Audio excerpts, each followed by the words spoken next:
आस्था को उसके मामा अरमान से शादी करने के लिए फोर्स कर रहे थे और बोले थे, अगर तूने आज यह शादी नहीं की तो अरमान सिंघानिया हम सब की जान ले लेगा। तुम नहीं जानती कि वह गुस्से में कितना ज्यादा तेज है। उसके लिए जान लेना बहुत मामूली सी बात है। बेटी, हमारी बात मान लो और शादी के लिए हाँ कह दो। ऐसा कहकर वह बड़ी ही बुरी तरह से रोने लगे। तब आस्था ने एक और कोशिश की और कहने लगी, लेकिन मेरी नानी का क्या होगा? मेरी नानी मेरे बगैर नहीं रह पाएगी। तभी मनोज जी कहने लगे, बेटा, शायद तुम भूल रही हो, तुम्हारी नानी मेरी माँ भी है। तुम्हारा ध्यान रखने के लिए हमने उन्हें उस गांव में तुम्हारे पास छोड़ रखा था, लेकिन अब मैं उन्हें हमेशा वहां से ले आऊंगा। बेटा, बस तुम शादी के लिए हाँ कह दो।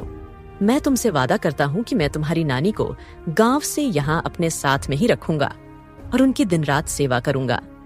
वैसे भी वह मेरी माँ है और मैं उनकी दिन रात सेवा करूंगा।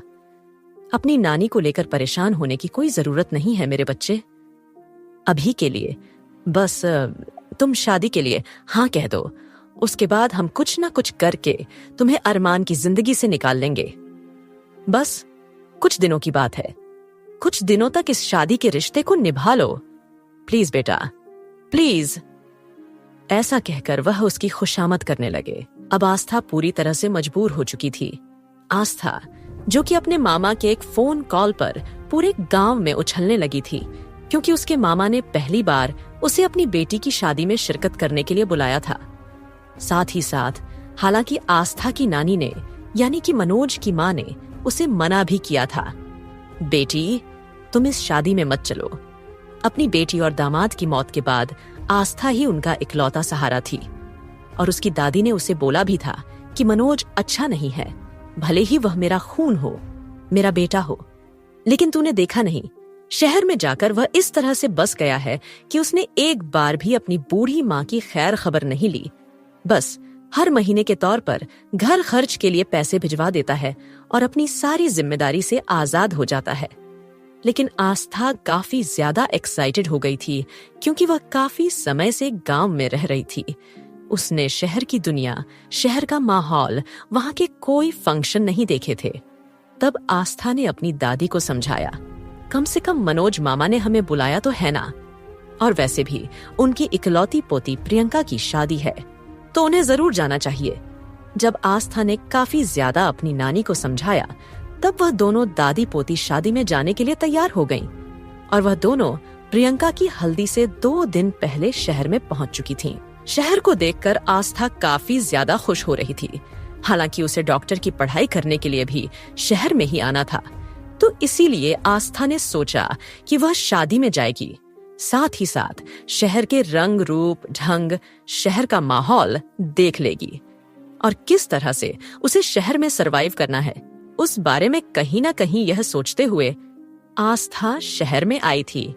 और पूरे 2 दिन उसने अपनी मामी के साथ उनके बाजार का सारा काम, घर का खाना बनाया था। इतना ही नहीं, उसकी मामी ने पूरी तरह से सारी जिम्मेदारी आस्था के कंधों पर ही दे दी थी। साग सब्जी लाना, घर में मेहमानों की देखरेख, खाना पीना, झाड़ू पोछा, बर्तन। हालांकि नौकर भी उन्होंने घर में काम करने के लिए लगाए हुए थे, लेकिन सब कुछ आस्था अपनी निगरानी में ही करवा रही थी। और बड़े ही जोरों शोरों से प्रियंका की हल्दी का फंक्शन भी हुआ था और मेहंदी का फंक्शन भी हुआ था। और फंक्शन के बाद रात के 2:00 बजे के वक्त जब अचानक आस्था की आंख खुली, उसने देखा कि प्रियंका किसी से रो रो कर बात कर रही थी। तब आस्था को उस पर कुछ शक भी हुआ था, लेकिन उसने उसे अपनी दादी की कही हुई बात याद थी कि उसे किसी के भी मामले में नहीं घुसना है और ना ही किसी के बारे में ज्यादा सोचना है। तो यही सोचकर आस्था चुप हो गई थी और उसने किसी से कुछ नहीं कहा। लेकिन प्रियंका यूं इस तरह से शादी के वाले दिन शादी का मंडप छोड़कर भाग जाएगी, इसके बारे में तो आस्था ने दूर दूर तक कुछ नहीं सोचा था। उसके मुंह से सिर्फ और सिर्फ इतना ही निकला था कि उसने प्रियंका दीदी को किसी से बात करते हुए सुना था और इसी बात की गलत फहमी में उसके मामा और मामी दोनों ने यह समझ लिया कि आस्था ने ही प्रियंका को भगाया है। अब आस्था के पास कोई और रास्ता नहीं था और जल्दी ही उसे एक शादी का जोड़ा पहनाया गया था और उसके सर पर लंबा सा घूंघट डाल दिया गया। अरमान को इस बात के बारे में दूर दूर तक कोई एहसास नहीं था कि उसकी शादी प्रियंका से नहीं बल्कि आस्था से होने वाली है। आस्था को तो उसने आज तक देखा भी नहीं था। अब जल्दी ही आस्था को दुल्हन बनाकर अरमान के ठीक बराबर में बिठा दिया गया और अरमान सिंघानिया ने एक बार भी अपने बराबर में बैठी हुई दुल्हन की ओर नहीं देखा। उसका पूरा ध्यान उस वक्त अगर किसी चीज पर था तो सिर्फ और सिर्फ अपने लैपटॉप और फोन की स्क्रीन पर। वह एक भी मूवमेंट, एक भी पल अपना काम बर्बाद नहीं करना चाहता था। सिर्फ और सिर्फ उसे पूरे मंडप में आलोक सिंघानिया के अलावा किसी और को इस बात के बारे में दूर दूर तक एहसास नहीं था कि जिसकी शादी इस वक्त अरमान सिंघानिया से हो रही है, असल में वह लड़की है ही नहीं जिस लड़की को उन्होंने अरमान के लिए दुल्हन चुना है। दुल्हन बदल चुकी है। जल्दी ही अरमान सिंघानिया ने पूरी फॉर्मेलिटी पूरी करते हुए 7 फेरे कंप्लीट कर लिए और साथ ही साथ आस्था के मांग में सिंदूर भर दिया और मंगल सूत्र भी पहना दिया। आस्था का दिल काफी ज्यादा रो रहा था। अरमान सिंघानिया ने एक बार भी यह जानने या देखने की कोशिश नहीं की कि उसकी बीवी कैसी दिख रही है, दुल्हन बनकर यहाँ क्या हो रहा था, क्या नहीं। वह तो सिर्फ और सिर्फ पूरी तरह से अपने काम में खोया हुआ था। और जब वह आस्था को मंगलसूत्र पहना रहा था, तब आस्था के आंसुओं की कुछ बूंदें उसके हाथ पर गिरीं। तब जाकर अरमान को थोड़ा सा अजीब लगा और उसने एक पल शादी के जोड़े में सजी हुई अपनी दुल्हन की ओर देखा, लेकिन लंबा घूंघट होने की वजह से वह उसका चेहरा नहीं देख पा रहा था। वह यह केवल कुछ ही पल के लिए रुका और उसके बाद अरमान फिर से अपने फोन और काम में पूरी तरह से खो चुका था। आलोक जी ने जल्दी ही आस्था की पूरी जन्म कुंडली अपने हाथों में मंगवा ली थी, क्योंकि वह जिस लड़की को अपनी बहू बनाने जा रहे थे उसके बारे में सारी चीजें उन्हें अच्छी तरह से जाननी थी। और जैसे ही आलोक जी की नजर आस्था के माँ बाप पर, डिटेल्स पर पड़ी जो कि एक्सीडेंट में मारे गए थे, तब आलोक जी के चेहरे पर कुछ अलग ही तरह के भाव आ गए थे। तब आलोक जी मन ही मन में कहने लगे, मैंने तो सोचा था कि आज अपने खानदान की इज्जत बचाने के लिए शादी करवा लूंगा और उसके बाद इस लड़की को 2-3 दिन के बाद तलाक देकर आजाद करवा दूंगा, लेकिन अब ऐसा नहीं होगा।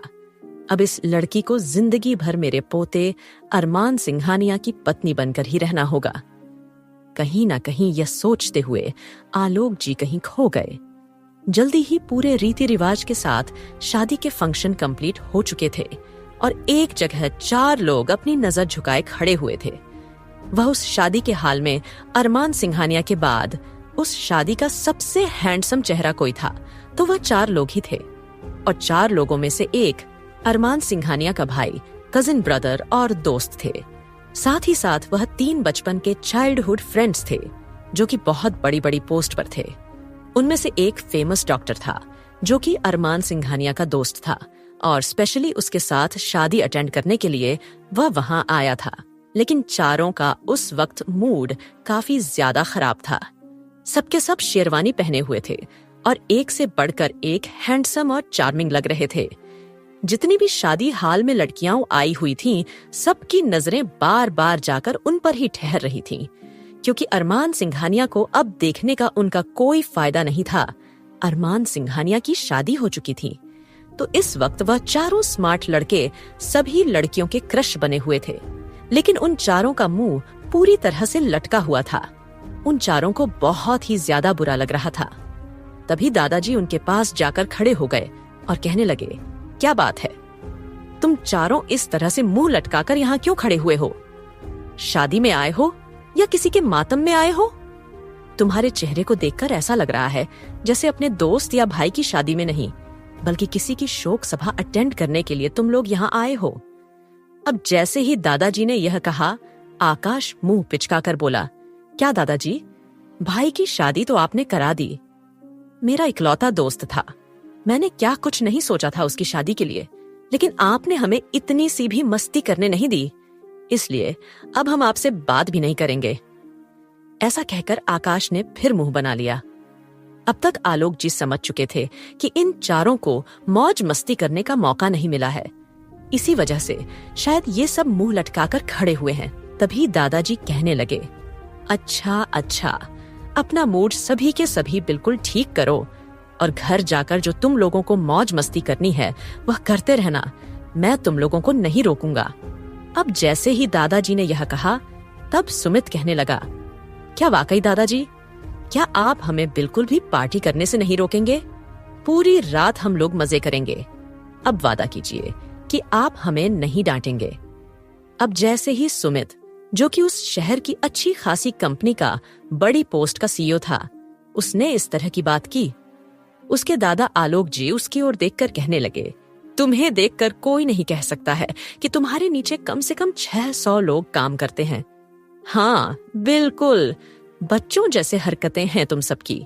ना जाने कब बड़े होंगे तुम लोग। अब अरमान की तो शादी हो गई है, अब धीरे धीरे तुम चारों की शादी भी करवा दूंगा।